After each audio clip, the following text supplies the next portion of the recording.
마가복음 8장 27절에서부터 9장 1절까지 하나님의 말씀입니다.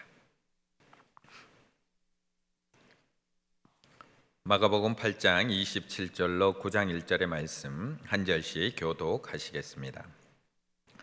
예수와 제자들이 빌립보, 가이사랴 여러 마을로 나가실새 길에서 제자들에게 물어 이르시되 사람들이 나를 누구라고 하느냐? 제자들이 여짜와 이르되 세례 요한이라 하고 더러는 엘리야 더러는 선지자 중에 하나라 하나이다. 또 물으시되 너희는 나를 누구라 하느냐? 베드로가 대답하여 이르되 주는 그리스도 신이이다 하매 이에 자기의 일을 아무에게도 말하지 말라 경고하시고 인자가 많은 고난을 받고 장로들과 대제사장들과 서기관들에게 버림받되어 죽임을 당하고 사흘 만에 살아나야 할 것을 비로소 그들에게 가르치시되 드러내놓고 이 말씀을 하시니 베드로가 예수를 붙들고 항변하매 예수께서 돌이키사 제자들을 보시며 베드로를 꾸짖어 이르시되 사탄아 내 뒤로 물러가라. 내가 하나님의 일을 생각하지 아니하고 도리어 사람의 일을 생각하는도다 하시고 무리와 제자들을 불러 이르시되 누구든지 나를 따라오려거든 자기를 부인하고 자기 십자가를 지고 나를 따를 것이니라. 누구든지 자기 목숨을 구원하고자 하면 잃을 것이요 누구든지 나와 복음을 위하여 자기 목숨을 잃으면 구원하리라. 사람이 만일 온 천하를 얻고도 자기 목숨을 잃으면 무엇이 유익하리요? 사람이 무엇을 주고 자기 목숨과 바꾸겠느냐? 누구든지 이 음란하고 죄 많은 세대에서 나와 내 말을 부끄러워하면 인자도 아버지의 영광으로 거룩한 천사들과 함께 올 때에 그 사람을 부끄러워하리라. 함께 읽습니다. 또 그들에게 이르시되 내가 진실로 너희에게 이르노니 여기 서 있는 사람 중에는 죽기 전에 하나님의 나라가 권능으로 임하는 것을 볼 자도 있느니라 하시니라. 아멘. 나이가 들어가면서 기억력이 쇠퇴해져 가는 것은 자연스러운 일인 것 같습니다. 그런데 요즘은 나이가 들어가면서만 쇠퇴하는 것이 아니라 요즘에는 20대, 30대만 되어도 또 더 나아가서는 10대만 되어도 기억력이 그렇게 좋지 못한 것 같습니다. 왜냐하면 기억할 필요가 점점 없어지기 때문에 그렇습니다. 이제 점점 기억할 일이 없습니다. 디지털 팀에 검사하다 보면 핸드폰 번호 3개 기억하고 있느냐라고 묻는 질문도 나오는 것을 볼 수가 있습니다. 저도 가만히 생각을 해보니까 뒷자리는 기억을 하는데 전화번호를 풀로 기억하는 전화번호가 몇 개 되지 않는다는 것을 알 수가 있습니다. 전화번호도 기억할 필요가 없습니다. 왜요? 스마트폰이 다 기억을 해주니까. 길도 기억할 필요가 없습니다. 내비게이션이 다 기억을 해주니까. 약속도 기억할 필요가 없습니다. 하루 전날 다 알려주니까. 그러다 보니까 기억력은 점점 쇠퇴해져만 가는 것 같습니다. 사실 설교도 기억할 필요가 없습니다. 인터넷 들어가서 다시 보기 누르면 언제든지 다시 볼 수 있으니까. 예전에는 설교를 하면 참 쓰시는 분들이 많았는데 요즘엔 굳이 쓸 필요가 없습니다. 궁금하면 또 눌러보면 또 똑같이 나와서 설교해주고 있으니까요. 사실 오늘 본문도 얼마 전에 들으셨던 설교입니다. 기억하시나요? 오늘 본문 얼마 전에 설교가 되었던 거 기억하시나요? 아마 마치고 꼭 돌아가셔서 다시 보기 꼭 누르시고요. 아마 한 두 달쯤 전이었던 것 같습니다. 우리 강신명 목사님이 오늘 본문은 아닙니다. 마태복음 16장 동일한 본문을 가지고 예수님과 나라는 제목으로 설교했던 내용, 수요 설교 이 시간에 예수님과 나라는 제목으로 5월 달에 설교했던 본문이 바로 오늘의 본문입니다. 그때 강신명 목사님이 오늘 본문을 가지고 이렇게 설교를 해주셨습니다. 제 메모를 바탕으로 요약한 거기 때문에 이 원 설교자의 의도와 조금은 다를 수 있다는 것을 미리 공지해 드립니다. 왜 예수님께서 제자들에게 먼저 너희는 나를 누구라 하느냐라고 묻지 않으시고 왜 사람들은 나를 누구라 하느냐라고 물으셨을까요? 라고 질문을 합니다. 그 이유는 그것은 배워서 고백하는 것, 누군가에게 들어서 암기해서 고백하는 것이 아니라 너의 고백을 듣고 싶어 하시는 하나님의 물음이었다는 겁니다. 다른 사람이 이야기하는 예수님 말고 네가 경험해서 네가 고백하는 예수님이 누구냐라는 것을 묻고 있는 질문이 너희는 나를 누구라 하느냐라는 질문입니다. 우리는 어려서부터 부모님으로부터 예수님에 대해서 배웁니다. 또한 교회 선생님으로부터 예수님에 대해서 배우고 많은 것을 익히고 외우면서 살아갑니다. 그런데 그 예수님이 아니라 너는 나를 누구라 하느냐? 너에게 나는 어떤 존재냐라고 묻고 계신다는 겁니다. 그래서 베드로가 대답을 합니다. 오늘 본문에서 뭐라고 대답하느냐? 주는 그리스도 신이다. 마태복음에서는 조금 더 길게 대답을 합니다. 주는 그리스도시요 살아계신 하나님의 아들이시니이다 라고 대답을 합니다. 다른 사람이 뭐라고 하든지 주님은 나의 구주이십니다. 나를 구원해 주신 분입니다. 저에게는 살아계신 하나님의 아들이십니다.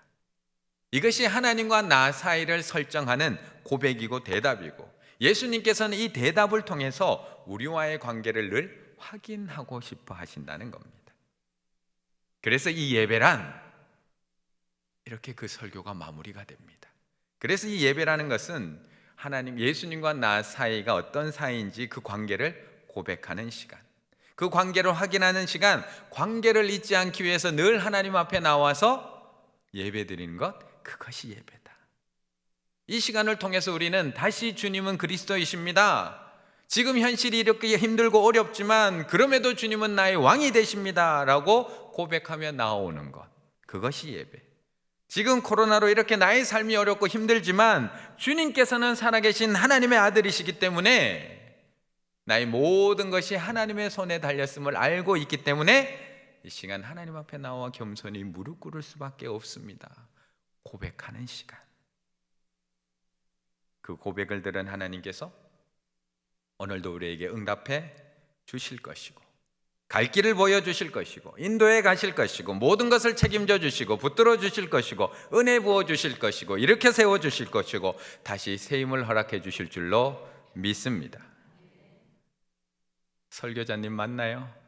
네, 오케이 사인 왔습니다. 설교자님 맞다고 저 뒤에서 크게 동그라미 해주셨습니다. 혹시 제가 항상 우리 목사님들 설교하면 제가 잘 요약을 하거든요. 그렇지만 또 원 설교자와 다른 의도로 제가 정리를 했을까봐 제가 잘 정리한 후에 확인을 했습니다. 오늘 본문은, 오늘 설교는 그 2탄으로 생각하시면 되겠습니다. 그 2탄. 1탄이 잘 기억이 나지 않는 분은 언제든지 클릭하시면 또 나옵니다. 네, 집에 가셔서 꼭 우리 강시명 목사님이 5월 중순쯤에 했던 수요예배, 예수님과 나 다시 보기 꼭 하시고요. 좋아요, 구독하기 꼭 눌러주세요. 꼭 이렇게 얘기하더라고요. 네, 있는지는 모르겠지만 꼭 한번 보시면, 연결해서 보시면 더 좋을 것 같습니다. 오늘은 그 예수님과 나 2탄으로 생각하시면서 오늘 본문을 보면 좋겠습니다. 신앙은 관계입니다. 그리고 신앙에서 관계는 너무나 중요합니다. 사실 예수님과 나의 관계만 제대로 형성이 되면, 관계만 잘 형성이 되면 사실 나머지는 자동으로 풀리는 것이 관계입니다. 부부관계만 되면 모든 것이 다 해결이 되잖아요. 자녀와 아버지의 관계만 되면 모든 것이 다 해결이 되잖아요. 예수님도 또한 우리가 더 깊은 관계로 나오기를 원하시는 것이 예수님입니다. 멀리 떨어져 있었던 관계가 점점 더 가까워지기 원하시는 것, 그것이 예수님이라는 겁니다. 오늘 본문 31절의 말씀 한번 같이 읽어보겠습니다. 31절. 인자가 많은 고난을 받고 장로들과 대제사장들과 서기관들에게 버림받아 죽임을 당하고 사흘 만에 살아나야 할 것을 비로소 그들에게 가르치시되. 아멘. 내가 누구를 안다고 해서 처음부터 다 보여주는 사람은 아무도 없습니다. 물론 사람의 성격에 따라서 어떤 사람은 사람을 좀 편하게 대할 수도 있고요, 어떤 사람은 처음 만나는 사람을 힘들게 대하는 사람도 있습니다. 하지만 처음부터 내 모든 것을 다 보여주는 사람은 아무도 없습니다. 처음에는 조금씩, 때로는 감추기도 하고 안 보여주기도 하지만 친해지면서 조금씩 더 보여줍니다. 얼마 전에 우리 교회 학교 아이들끼리 배틀, 경쟁이 붙었다고 합니다. 어떤 배틀 경쟁이 붙었냐? 부모님에게 얼마나 세게 맞았나? 내가 더 세게 맞았어. 내가 더 세게 맞았어. 서로 경쟁이 붙었다고 합니다. 그래서 한 아이가 난 우리 엄마한테 정말 세게 맞았어. 우리 엄마 얼마나 힘센지 알지? 옆집 아줌마도 이겨. 우리 엄마한테 나 세게 맞았어. 라고 한 아이가 이야기하자 옆에서 아니야 내가 더 세게 맞았어. 난 우리 아빠한테 맞았단 말이야. 우리 아빠 얼마나 힘센지 알지? 몽둥이 갖고 아빠가 나 때렸단 말이야. 그랬더니 듣고 있던 한 아이가 야 그런 거는 아픈 것도 아니야. 난 아빠한테 맞고 기절했어.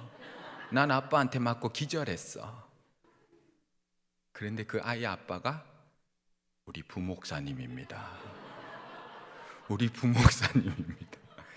그래서 제가 혹시나 하는 마음에 확인을 했더니 혹시나 하는 마음에 실리콘 막대기로 손바닥 때린 게 다인데 그게 아이들하고 경쟁이 붙으니까 기절했는 이야기로 커지는 것이 아이들의 대화 내용입니다.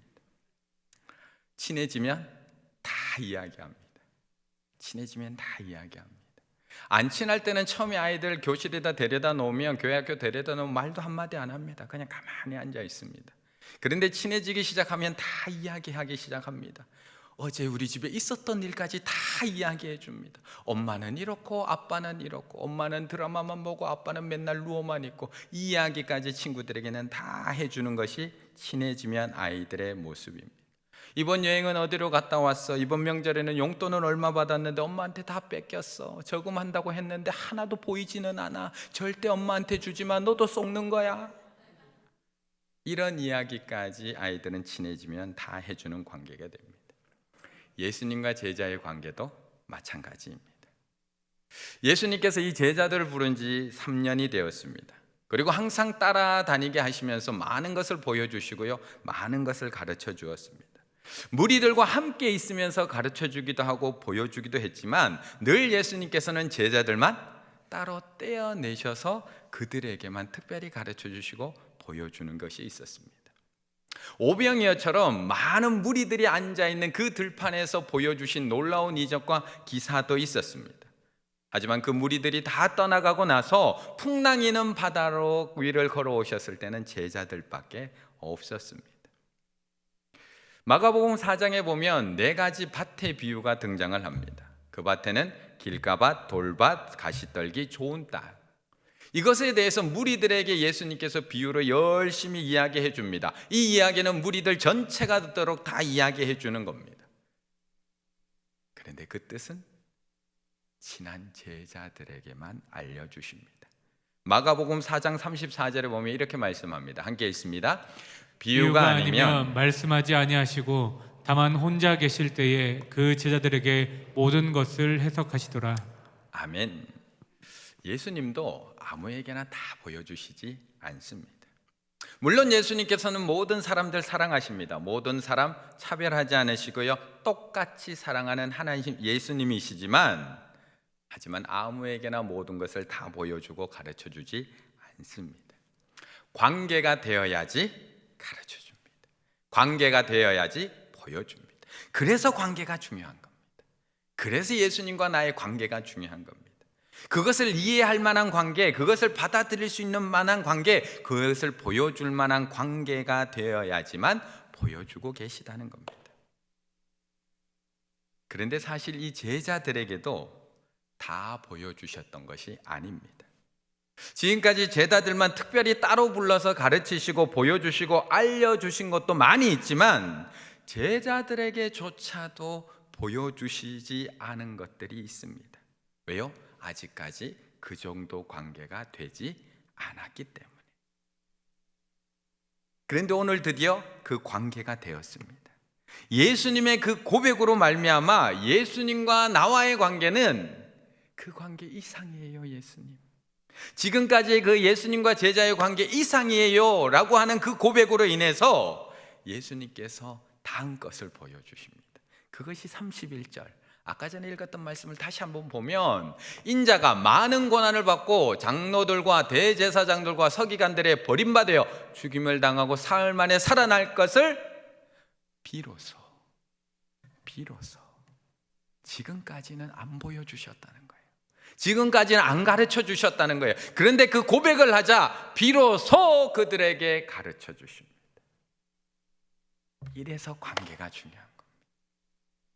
예수님과 나 사이의 관계가 회복되자 비로소 예수님께서 가르치시고 보여줍니다.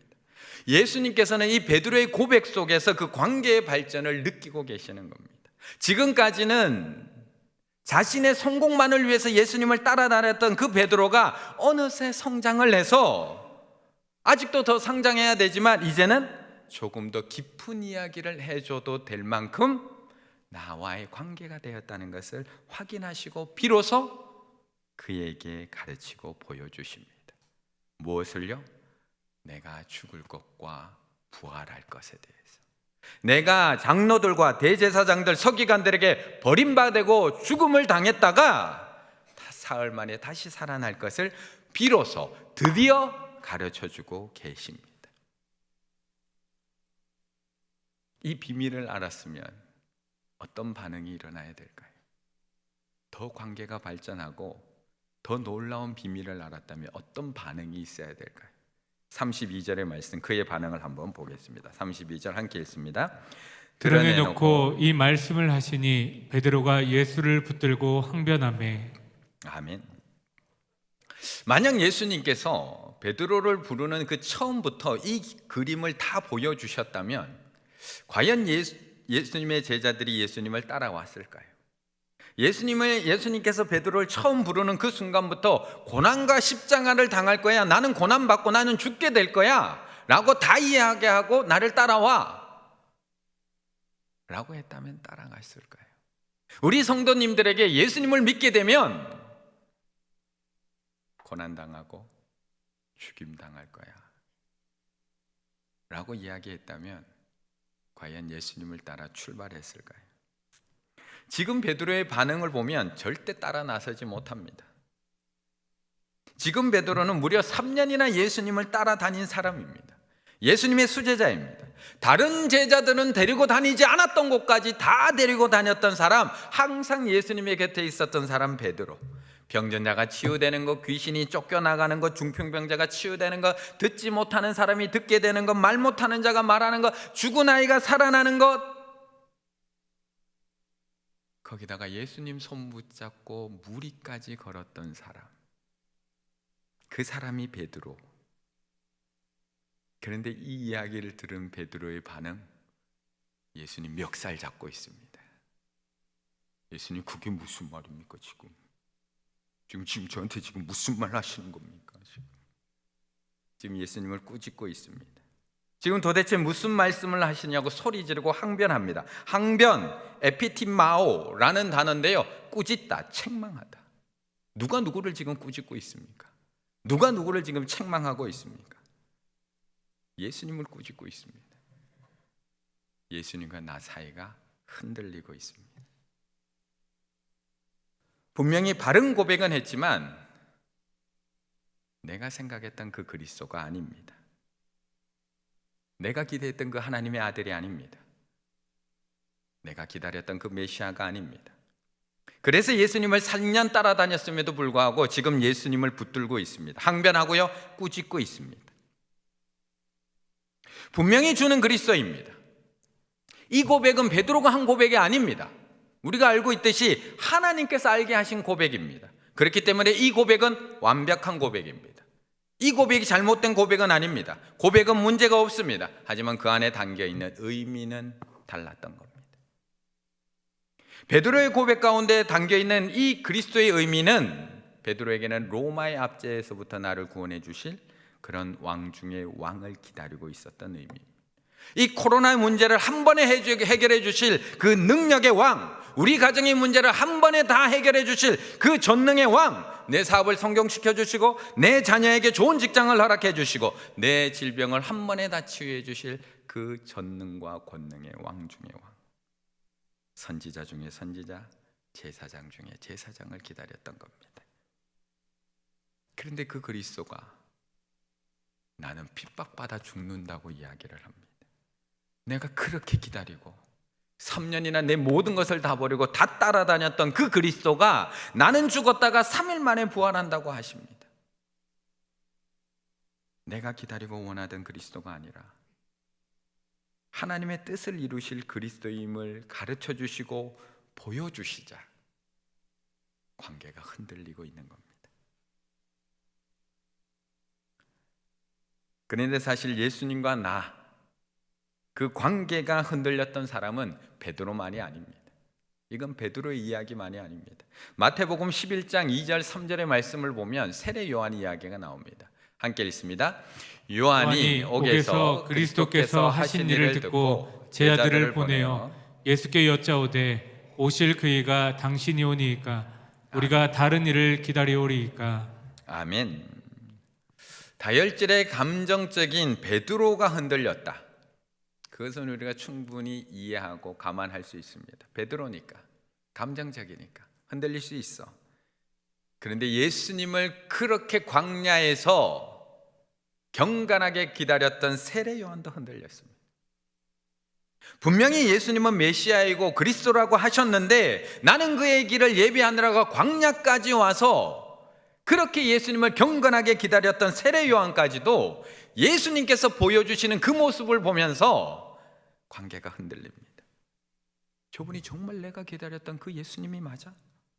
저분이 정말 우리가 그렸던 기다렸던 그 그리스도가 맞나? 내가 원했던 그 모습이 아닙니다. 다윗처럼 강력한 왕의 모습이 아닙니다. 그래서 세례 요한도 흔들립니다. 연약한 예수님의 모습을 보면서 흔들립니다. 고난당하고 박해당하고 그 서기관과 바리새인들에게 그 핍박당하는 예수님을 보면서 경건한 세례 요한마저도 흔들렸던 겁니다. 그래서 우리는 안 흔들리나요? 코로나의 기간을 보내면서 우리는 안 흔들리고 있나요? 우리는 지금 전혀 요동하지 않고 흔들리지 않고 있나요? 우리의 입술은 똑같이 고백합니다. 주는 그리스도시요. 여전히 고백하고 있지만 내 생각대로 되지 않아서 주님과의 관계가 흔들리고 계신 것은 아닌가? 주님 그리스도시요 살아계신 하나님의 아들이라고 우리는 고백하고 있지만 내 바람대로 되지 않아서 주님과의 관계가 흔들리고 계신 것은 아닌가요? 내 기대대로 되지 않아서, 내 기도에 응답되지 않아서, 내 뜻대로 이루어지지 않아서, 내 목회 일정대로 진행되지 않아서 주님에 대한 나의 마음, 주님에 대한 나의 신뢰, 나의 믿음 흔들리고 있는 것은 아닌가요? 그래서 예수님께서는 지금까지 제자들에게 십자가를 보여주시지 않았던 것입니다. 너와 나 사이가 완벽하게 형성되기 전까지는 보여주지 않았습니다.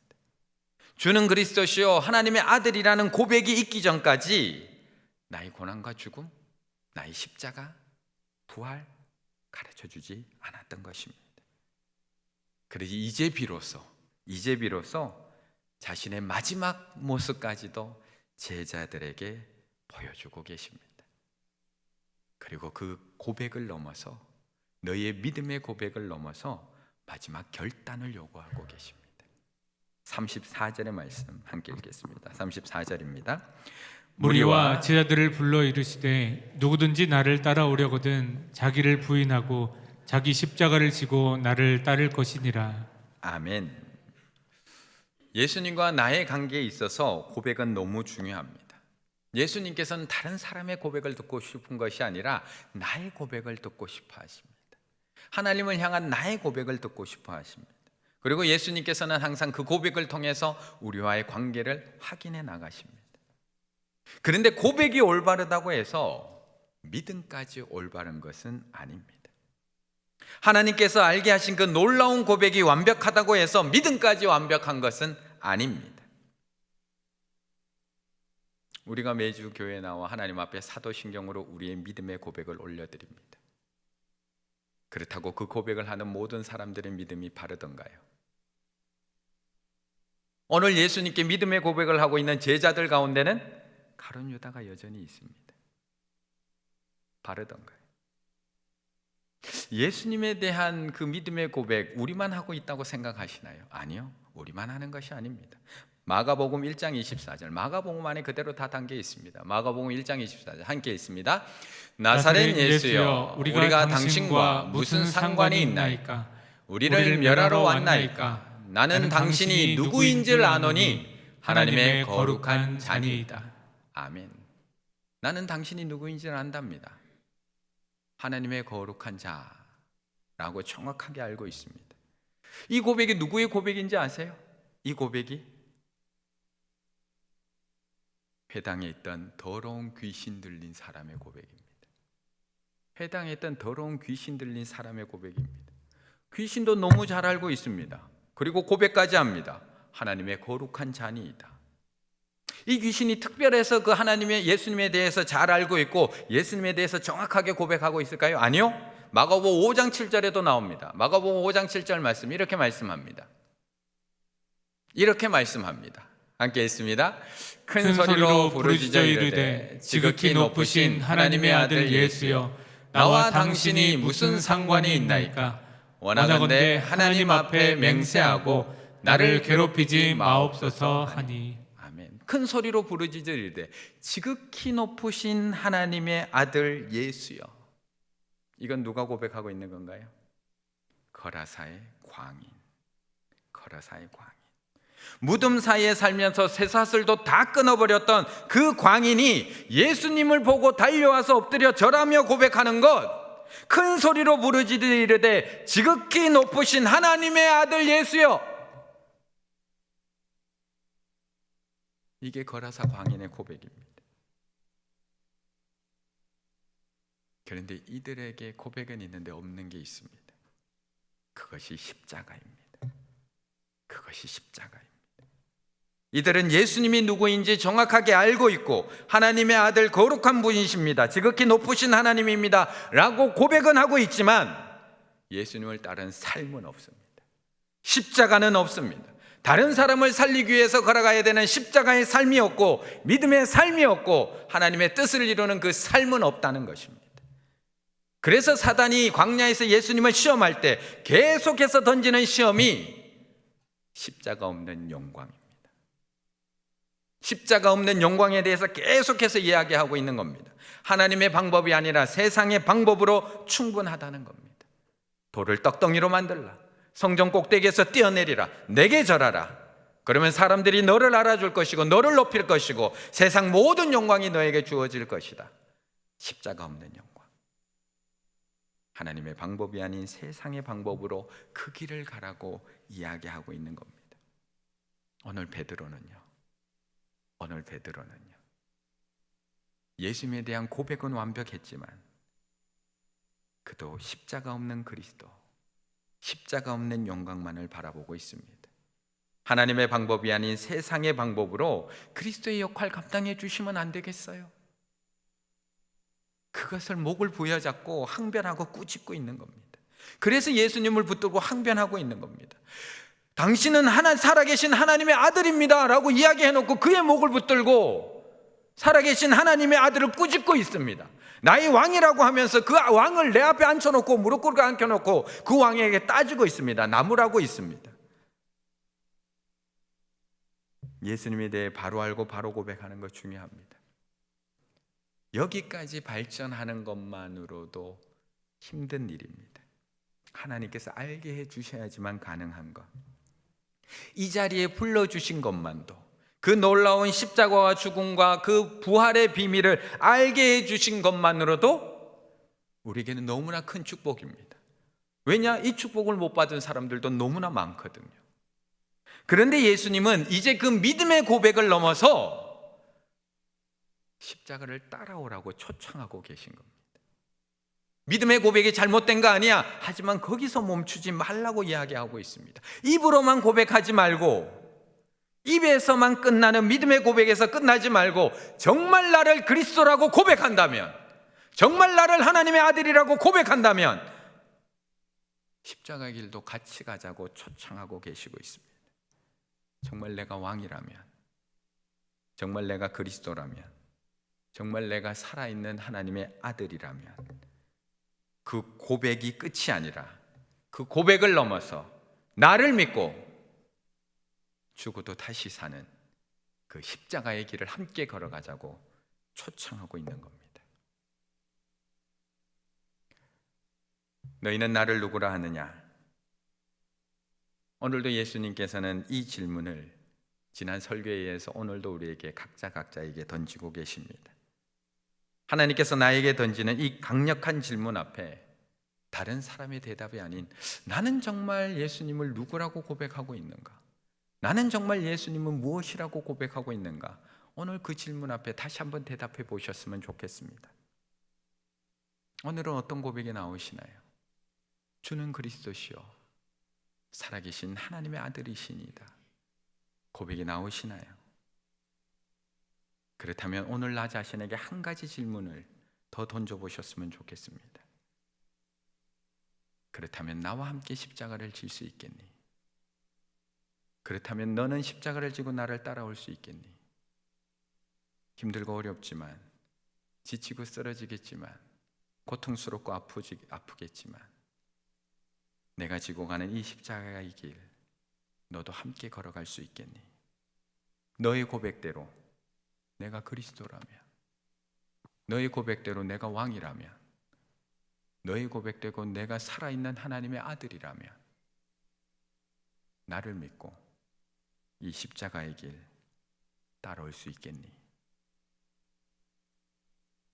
지난번 너희는 나를 누구라 하느냐라는 질문에 대답하셨다면 오늘은 내가 그리스도라면 너는 십자가를 지고 나를 따라올 수 있겠니? 이 주님의 질문 앞에 신중하게 대답하시고 끝까지 그 주님의 십자가의 길을 함께 따라가실 수 있는 우리 충일의 가족들 다 되시기를 간절히 바라겠습니다.